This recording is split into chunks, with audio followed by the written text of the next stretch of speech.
fonu ne teru ne sigiɲɔgɔn ani ne kanubagatɔ bɛɛ lajɛlen Evelyn Kumakando ka bɔ k'a da kulo kan ko kibaruya duman dɔ bɛ n bolo ka fɔ aw ye sannikɛlaw ani feerekɛlaw an ka siti kura monplomb.net nana k'aw ka sanni feere lakodɔn walasa k'a nɔgɔya interneti sanfɛ feerefɛnkoro walima a occasion a mana kɛ finiw ye samaraw walima parfum ordinatɛrw telefoniw sow armoirew walima liw hali concert ticket ani restaurant commande o bɛɛ bɛ sɔrɔ yɔrɔ kelen pewu monplomb.net aw y'a cliquer monplomb.net kan walasa k'aw ka feerefɛnw lakodɔn k'aw ka sanni feere nɔgɔya ni k'u matarafa walasa k'aw ka jago lajidi i n'a fɔ aw b'aw ka application tɔw installer aw ka telefɔni kan cogo min Monplomb y'a ka application kura lasago k'a bila aw ɲɛ Google Play Store kan walasa aw bɛ se k'aw ka sanni feere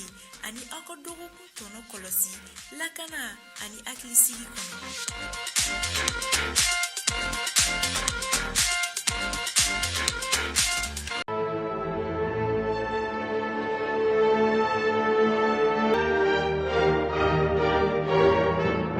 Chers téléspectateurs de Mali Kunafoni Web TV, bienvenue dans ce flash d'information du jeudi 11 février 2021.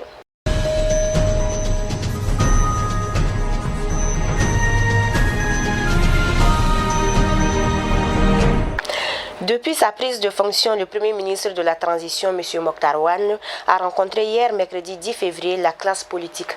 Les débats se sont basés autour des réformes politiques et institutionnelles. Le chef du gouvernement a insisté sur un apport de la classe politique. Une transition réussie signifie un climat politique apaisé, un environnement social serein, une économie qui se développe et un pays qui gagne, a-t-il dit M. Mokhtar Ouane.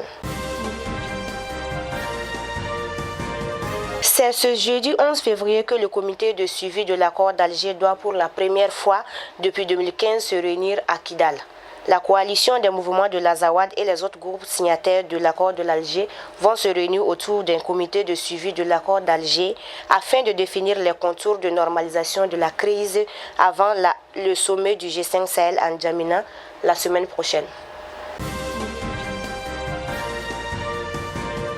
Le lundi 8 février 2021, par visioconférence, le comité de coordination et de suivi des politiques et programmes de sécurité alimentaire a tenu sa 16e session ordinaire.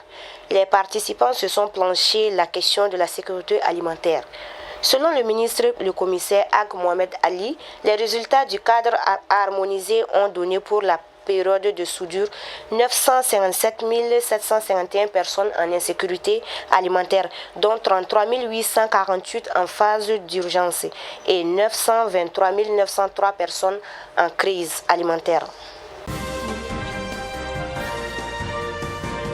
Hier, mercredi 10 février 2021, dans la salle de conférence de la mairie de la commune urbaine de Kati, le comité de base du syndicat national des travailleurs des collectivités territoriales Syntract de Kati était face à la presse.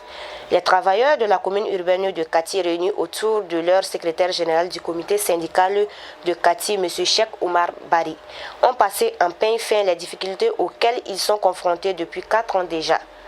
Au nom des 114 agents travailleurs, le conférencier principal en la personne de M. Cheikh Oumar Bari a égrené le chapelet de doléances, entre d'autres l'accès au service de l'assurance maladie obligatoire AMO, la prise en compte de leur statut de travailleur devant bénéficier des avantages de l'Institut national de prévoyance sociale INPS, la régularité du paiement des salaires, bref car la liste des revendications est très longue. La gestion des services de la mairie par son bureau communal, ont-ils dit, est calamiteuse, voire désastreuse. Tous les intervenants ont interpellé les plus hautes autorités du pays afin qu'elles prennent en main ce dossier qui, si rien n'est fait, risque de mettre à mal le développement de la commune de Kati. Une mission d'enquête au bureau du vérificateur général BVG s'est rendue au sein de la société complexe sucrier du Kala supérieur. Il s'agit de faire jeter la gestion des exercices des années 2016-2017 et de 2018 à 2019. Il ressort de ces enquêtes que la somme de 8,916 milliards de francs CFA manqueraient de la caisse. Ces manquements viendraient des achats fictifs, surfacturation à l'appel, vol et viendraient des achats fictifs, détournement de fonds et plusieurs autres dépenses injustifiées et le changement des règles de la comptabilisation d'une année à l'autre. El Hadji Djadjeba, PDG de la société de distribution des intrants agricoles Noumani SA, réélu à la tête de la Chambre d'agriculture de Nono.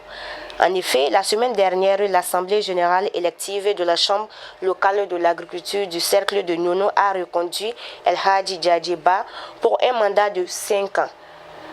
Djadjeba, après sa réélection à la tête de l'association, dit mesurer l'ampleur de la situation du cercle et de la souffrance des agriculteurs, les pêcheurs, éleveurs et forestiers dans les 11 communes du cercle de Nono.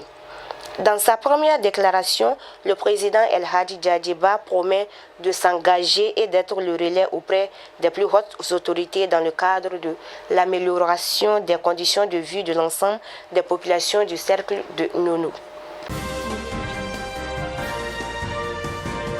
Le patrimoine culturel a été le thème général du 34e sommet de l'Union africaine tenu le week-end passé à Addis Abeba. En effet, art, culture et patrimoine, un levier pour construire l'Afrique que nous voulons.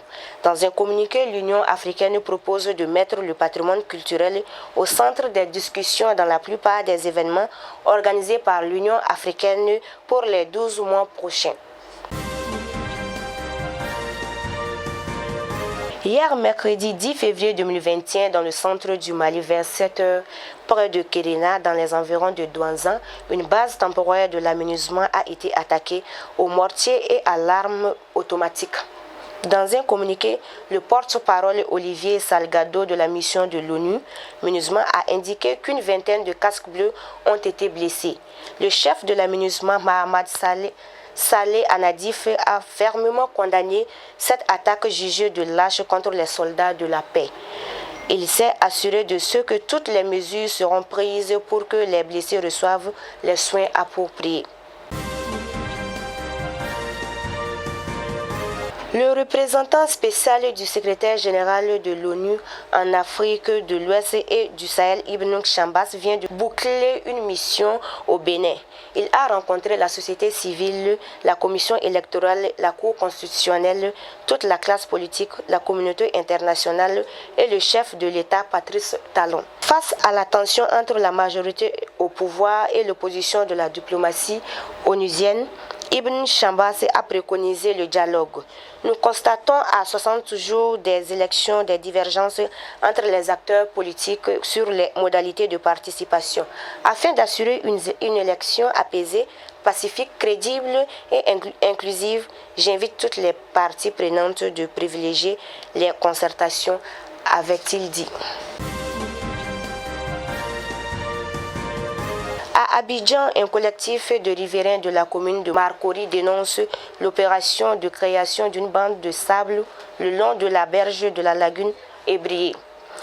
Selon Bernard Derrien, président du dit collectif, a affirmé que ces travaux risquent de provoquer les inondations dans le quartier de la prochaine saison pluvieuse et peser de lourds risques environnementaux sur la lagune.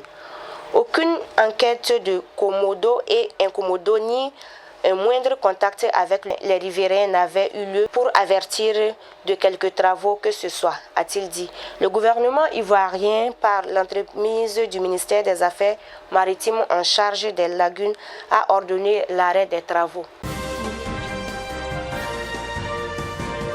Mesdames et messieurs, c'est la fin de ce flash d'information. Merci de l'avoir suivi et bonne suite de programme sur notre chaîne Malik Nafoni Web TV.